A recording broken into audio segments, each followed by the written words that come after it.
Hello and welcome to my channel. My name is Cristina. On social media I am known as Puella63, and today I'm here to record a video about the second part of my Big Slump, as I called it. And this turn is to talk about crafts. So part of my slump has also been my totally inability to focus on my crafts. So presently I have, I guess, more than 50 whips, and I decided to, and then I couldn't concentrate on any of those whips. So I was a little bit feeling a little bit down because I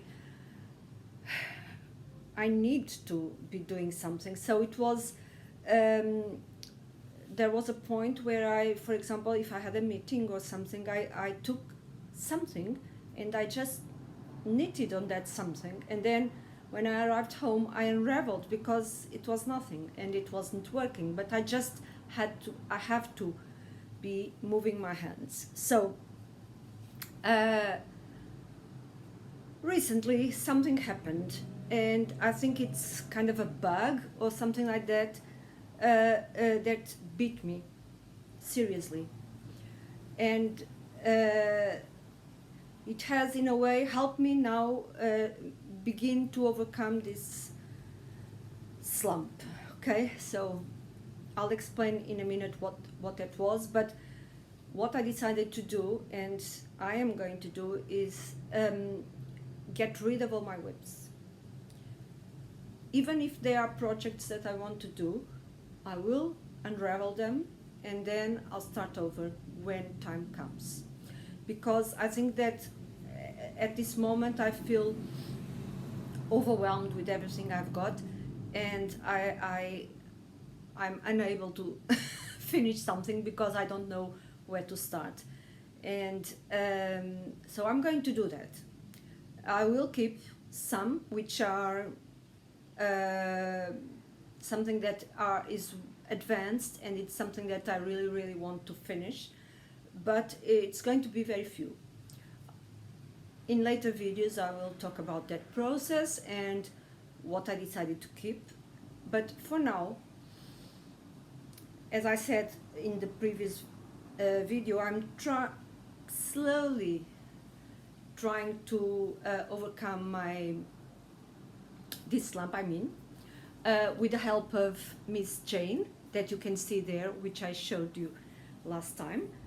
But I'm going to talk about that thing that actually led me to do this Miss Jane. So some time ago, a friend of mine with whom I normally have there's a group of us that every Friday we meet on Zoom, because some are out of the country, Canada, Norway, France, England, and so on. Some are here, near in the north of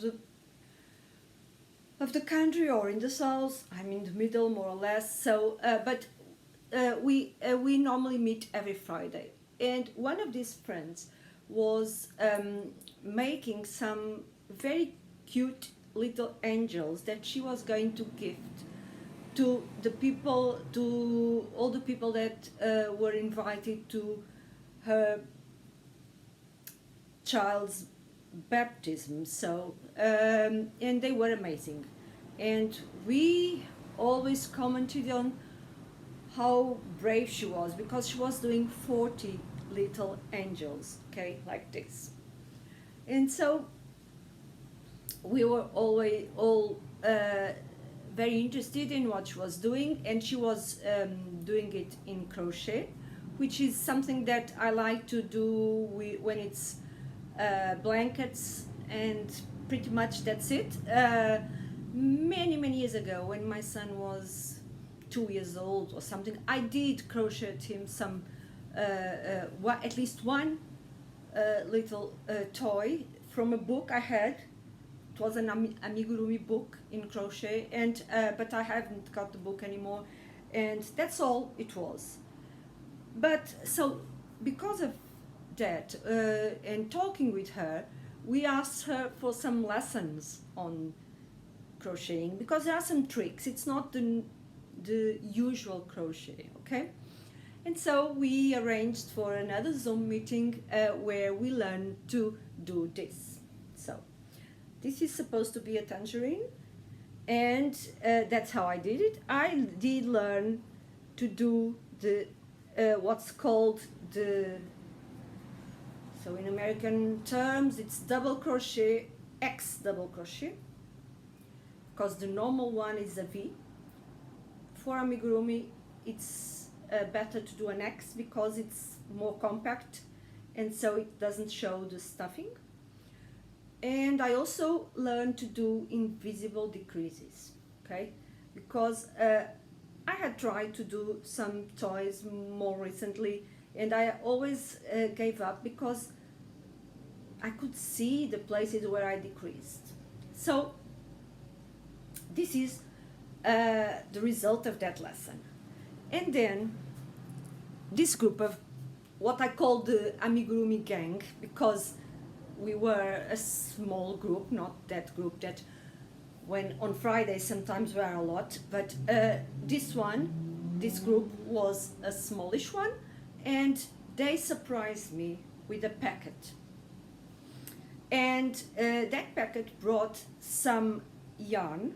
I think that there were 8 skeins of Schreppjes Katona, which is a very good yarn for crocheting amigurumi, and a book. They know I love books, because all this that you see here, and you cannot see from where you are, you cannot see all the shelves I have here and the amount of books I have here. They are all crafty books, but they're mainly knitting books. But they surprised me with one book, which is this one here, okay? And I had, not only did they give me this book, but I also had some instructions, and the instructions were so a letter here where they said I had to do, I'm going to show you here. They told me to turn to page 96, I still remember the number of the page, yes, and do this. Golden Daydream Moss.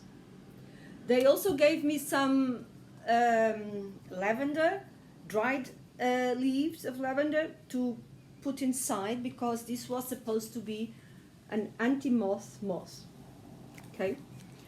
And let me just show, this book is amazing, because you'll see at the beginning it has a story where they show this is a caterpillar, and then they show it coming out of what they call this, let me see,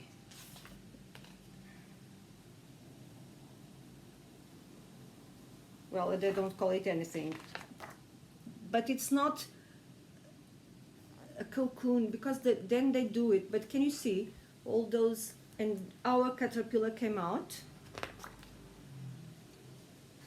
and then they start to grow, and then there are several animals here. That's a story of several animals. And then what happens? I think that this, there are maggots, there are flies. Look at the fly here.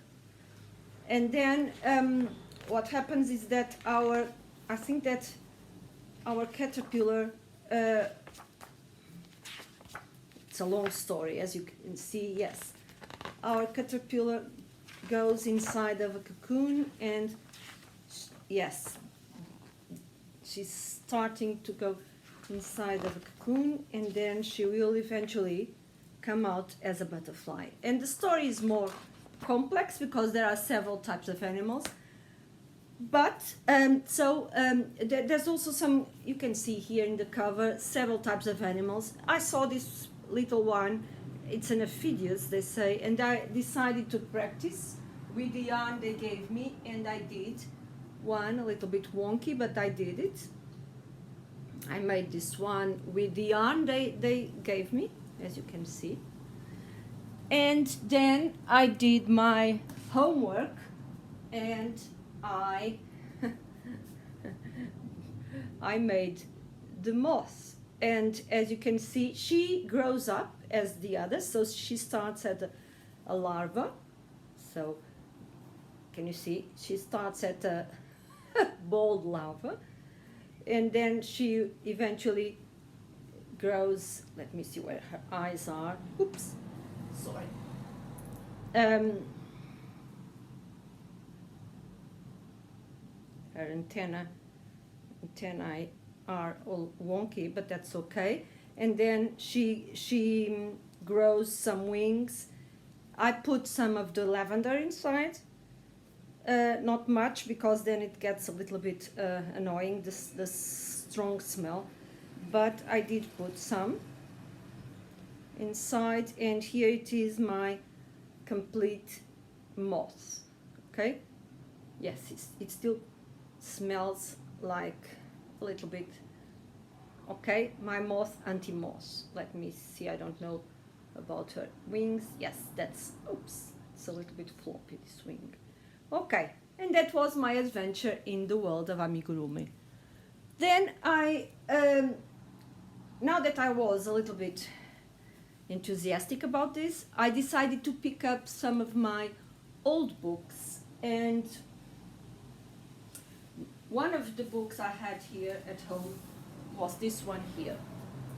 This has some ears. I find it fantastic. There are 40 animals, very easy to make, and I'll show you here some. And they share more or less the same body, but then the head is a little bit different, and the limbs are also the same. But it's a great book with very clear instructions, and I had already tried to do a rabbit, but I couldn't, because it wasn't, and it's still not, it's far from perfect, because of my stitches are very uneven and so on. But at least it's better than my previous tries, because there's no holes inside, because of those tricks I learned.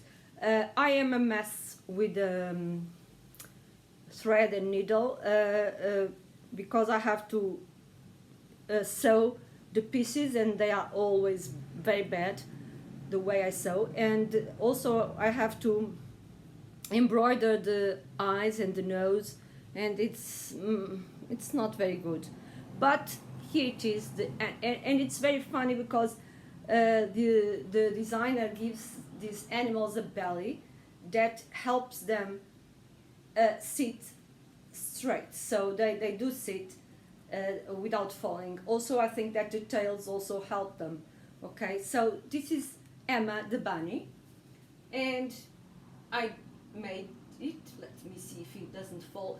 She doesn't fall sometimes. Oh, I forgot to say that when they gave me that book, they also gave me this little butterfly. It's a bookmark, because they know I love books, and so it's a bookmark with this little butterfly. And then I got a little bit more warm towards this amigurumi, and I remember that the author of that book, Edward's Menagerie, had other books.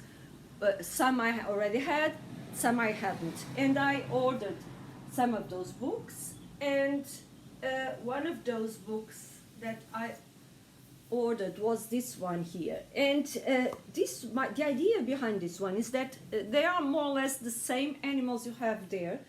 Well, not all, because this is about pets, but you have some of the animals of that book, but in a mini size, so they are very good to train and to practice. Doing the amigurumi. And so I started a little dog, and, and I love it. I really do.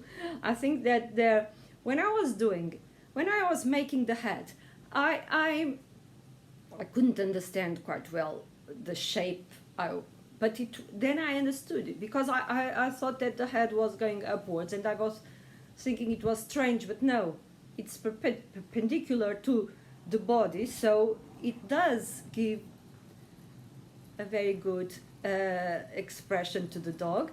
And so here it is with its little tail, and it's very cute. And I really like this one. Although, again, it's a little bit wonky, and the way the legs are attached, it's not very good. It's not very well done, let's say. Then, from the same book, I made, no, actually it's not. There's another one which is, instead of pets, it's farm. And so I decided to make a sheep because poor, her fur is what it took me lots of time. I'm sorry, the light is not very good here, it's too bright. So this is the sheep I made. Again, a little bit wonky, but it was fun. And this is something very quick to make, okay? And then something happened. By accident, or actually it was Big Brother Google, I think, that showed me a tag in YouTube, which is the amigurumi book tag. It was, I think it's from January or February of this year. And so several people answered to that tag and showed us the amigurumi books they had in their library. They also said from which ones they had already made some toys or whatever, and also if they recommended them or not, their more or less the advantages and the good and bad stuff of each of those books in a way. And so I started watching it, and it was a rabbit hole, very, very deep, because I fell in a tremendous way. And so first it was a moderate way, and so still I got this shelf here has 29 books. So counting those, I already had, some are knitting books, some are crochet books, because actually the word ami in where amigurumi is from, ami, I think it's Japanese word for both knitting and crochet. Okay, so first I got two books. One of those is this one here, the complete guide. It's from the Japan Amigurumi Association. Then I got one which is an amazing book from, I would like to find it, yes, this book here. It's the most amazing thing. And I did start Little Princess, which I don't have it here, but one day in a regular podcast I'll show you.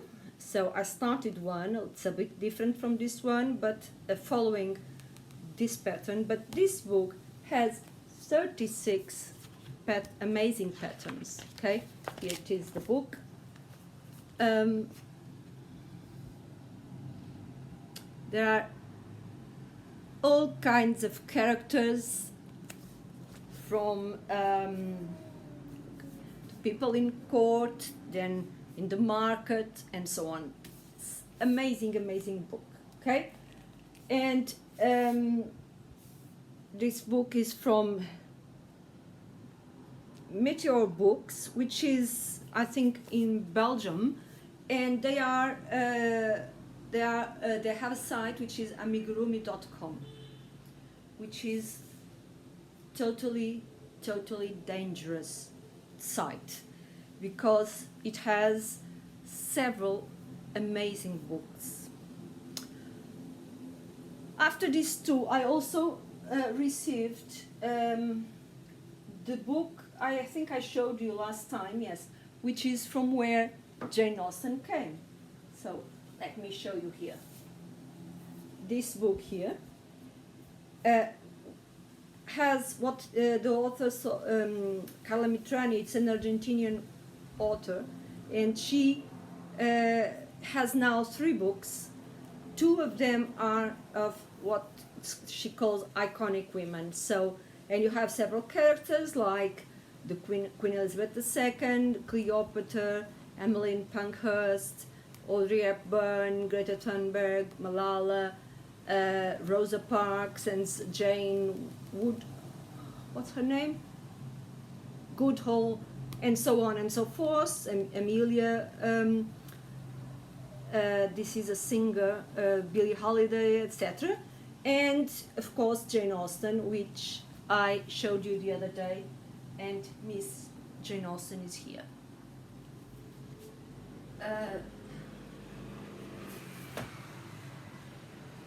problem was that I got, as I always do, very focused on this. So unable to focus on things that I should, but completely obsessed with this.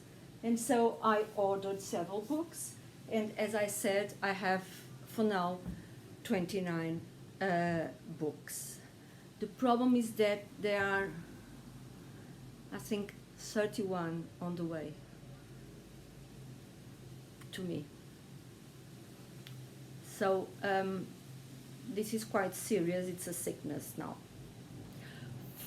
Those books I told you about from amigurumi.net, they do also provide PDF versions of the books. So the physical books are on their way, but I have PDF versions, and I already started making one.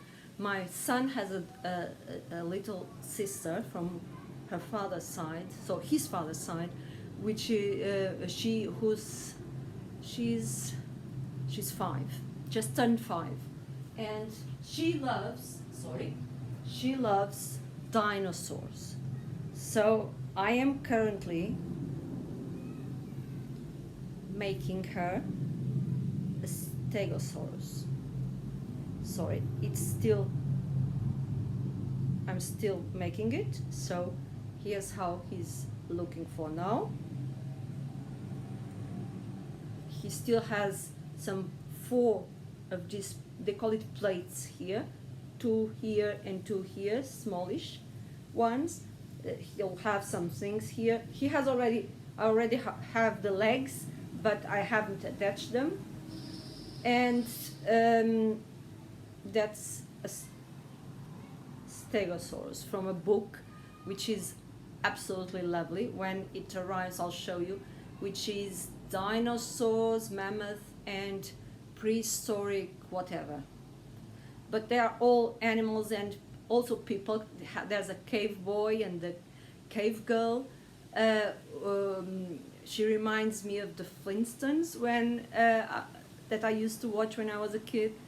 But you will see, but that's how it is. So this bug of the amigurumi is serious. So don't go looking for those sites I mentioned, because, and the book tag, if you don't want to be infected, because it's very serious and very dangerous, okay? So, I also grabbed some 3 books which are very famous all over the amigurumi world, which are the animal friends of Pica-Pau. So those 3 books are absolutely amazing, and I will show them one day, but I started slowly looking at number 3, which is I think that it has easier patterns than the other two. And the first pattern that you have there, those books are very helpful in teaching us several techniques, and from the first pattern to the last, you are developing your skills by adding one technique after another. So in a way they go from easier to more difficult. And the first pattern it has there, it's a fox called Lucas the Fox, and I made Lucas the Fox. Very, very bad still, the stitches, and a little bit loose, but I love his tail. And I didn't have enough yarn, because this is all stash yarn. I didn't have enough yarn to finish the